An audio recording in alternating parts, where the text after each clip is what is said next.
석기시대부터 중세시대, 현대사까지. 안녕하세요. 역사를 가르치는 석중쌤입니다.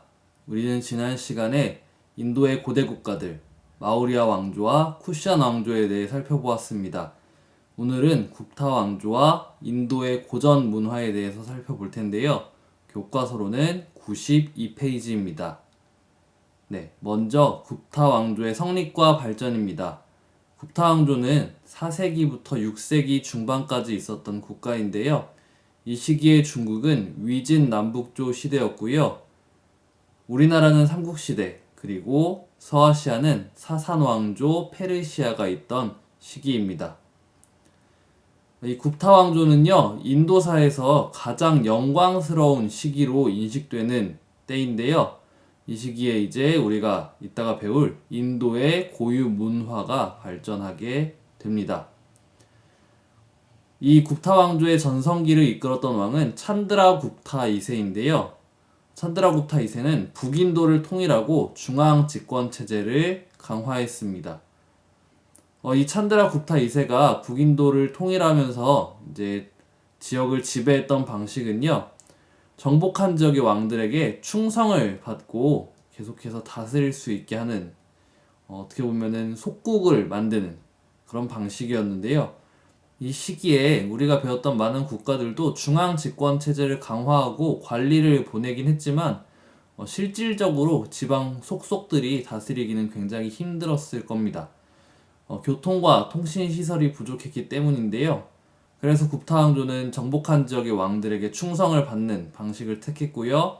거기에 더해서 마우리아 왕조 때부터 있었던 첩자 제도를 활용했습니다. 그런데 찬드라 굽타 2세 이후에 계속된 이민족의 침입으로 국가가 점차 약화되었고요. 굽타 왕조는 그렇게 100여 년을 더 버티다가 결국 멸망하고 맙니다. 네, 그러면 여기서 우리가 한번 생각해 보았으면 좋겠는데요. 굉장히 짧은 전성기임에도 불구하고 굽타 왕조를 영광스러운 시기로 인도 사람들은 생각하는 그 이유는 무엇일까요? 네, 그 다음은 힌두교의 성립입니다. 힌두교는 브라만교, 우리 인도 문명 처음 할 때 배웠죠. 그 브라만교를 바탕으로 민간 신앙과 불교가 융합되어 종교의 형태를 갖춘 것인데요. 희생 제물을 바치는 브라만교에서 신상 앞에 이제 꽃과 과일을 바치는 힌두교로 전환되었다라고 합니다. 그러니까 짐승을 잡아서 바쳤어야 됐는데 이제 그것이 꽃이나 과일 정도로 어떻게 보면 간소화된 거죠. 그래서 일반 신도들도 좀 더 쉽게 접근할 수 있는 그런 종교가 되었다라고 합니다. 그런데 이 힌두교의 특징은요, 창시자나 체계적인 교리가 없다는 것이고요. 그래서 인도를 오늘날에도 뭐 신들의 박물관 뭐 이렇게도 표현을 하는데요. 굉장히 많은 신들이 그래서 존재하고 있습니다. 그 중에서도 특별히 대표적인 신 들자면 브라흐마, 비슈누, 시바가 있는데요. 이 세 신은 각각 우주를 창조하고 유지하고 파괴하는 신으로서 중시가 됩니다. 우리가 브라만교와 우파니샤드 철학에 대해 이야기하면서 업과 윤회라는 개념을 설명했는데요.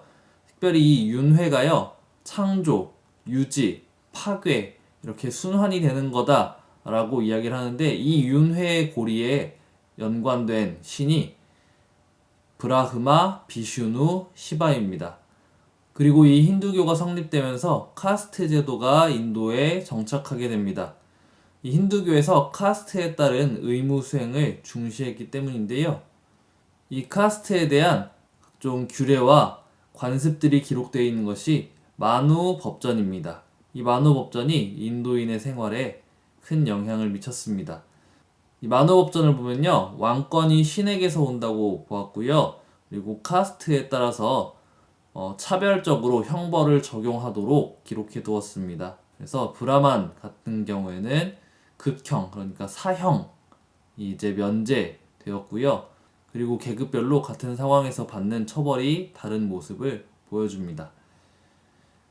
그런데 오늘날의 힌두교와 조금 다른 점이 있다면요, 외국인이 이제 힌두교를 믿으면서 카스트로 편입하고자 할 때 직업에 따라 카스트를 부여받았습니다.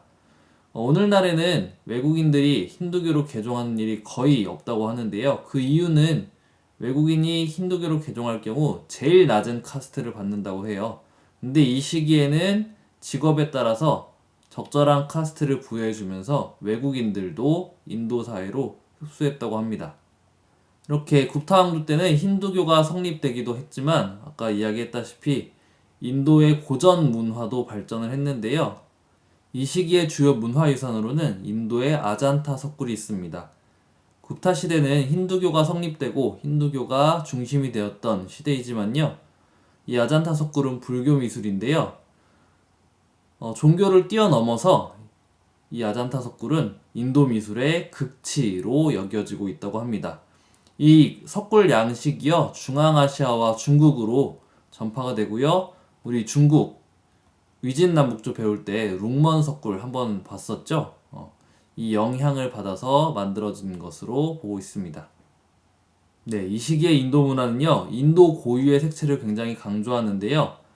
아까도 이야기했다시피 5세기 초반부터 이민족과 계속해서 부딪히게 됩니다. 그 과정 속에 민족 의식이 성장했기 때문인데요. 종교적으로는 힌두교가 발전을 하고 불교 교리 연구가 심화되었습니다. 날란다 대학이라 그래서요, 당나라의 현장 스님, 서유기의 삼장법사의 모델이 되는 분인데요. 이분이 이곳에서 5년간 공부를 했다고 전해지기도 하는 그런 불교 대학이 있었고요. 그런 대학이 있어서 불교 교리를 연구했다고 합니다. 그렇지만 불교는 점차 인도에서 주요 종교로서의 역할을 상실하고 그 역할을 힌두교에 넘겨주게 되는데요. 네, 그렇다면 우리가 생각해 보았으면 좋겠는데 왜 불교는 점차 힘을 잃고 힌두교가 인도의 중심적인 종교가 되었을까요? 한번 생각해 보았으면 좋겠습니다. 그리고 이 시기에 인도 고전 문학이 등장하는데요. 만우법전과 같은 힌두교 교리를 담은 책들, 그리고 인도의 전설을 담은 책들이 등장을 합니다. 이 문학 작품들은요, 브라만 계급의 언어인 산스크리트어로 기록되었는데요. 브라만 세력이 이제 카스트 제도를 정착시키는 과정 속에서 이제 문화적인 주도권을 잡았을 것이다 라고 파악하고 있다고 합니다. 그리고 미술에 있어서는 간다라 양식과 인도의 고유 양식이 합쳐진 굽타 양식이 발전하는데요. 이 굽타 양식은 우리나라에까지 영향을 미치게 됩니다. 그리고 수학과 천문학, 의학 등이 발달하는데 인도에서 영이라는 개념과 십진법의 개념이 이제 등장을 했다고 합니다. 이것이 이제 이슬람 세계에 전해지면서 자연과학의 발달에 기여를 하고요. 오늘날도 우리는 십진법을 사용하고 있죠. 그 출발이 인도였다라고 볼 수 있겠습니다. 그리고 수학이 많이 발전을 해서 원주율, 그 3.14 뭐뭐뭐 이렇게 쭉 가는 거 있죠. 그것을 계산해내고요. 그리고 지구가 태양 주위를 돌고 있다는 지동설과 그리고 지구가 자전축을 중심으로 자전을 한다라고 하는 지전설을 이 시기에 인도 사람들은 이미 파악하고 있었다고 합니다. 그리고 이 인도 문화가요, 동남아 지역과 무역을 통해서 동남아 지역으로 퍼져나가게 되는데요. 동남아가 이슬람 문화를 받아들이기 전에는 인도 문화권에 있었습니다. 그래서 현재도 동남아시아 언어들 중에 보면은 인도의 영향을 받은 단어들이 있는데요. 예를 들어서 인도네시아와 말레이시아 두 나라 언어가 거의 똑같은데요. 그 두 나라에서 왕을 뜻하는 단어는 라자입니다. 근데 이것은 인도말에서도 마찬가지로 라자라고 합니다. 네, 우리는 이렇게 오늘 굽타 왕조와 또 인도의 고전 문화에 대해서 살펴보았고요. 다음 시간에는 이제 인도에도 이슬람 국가가 생겨나게 됩니다. 그 이슬람 국가들에 대해서 살펴보도록 하겠습니다.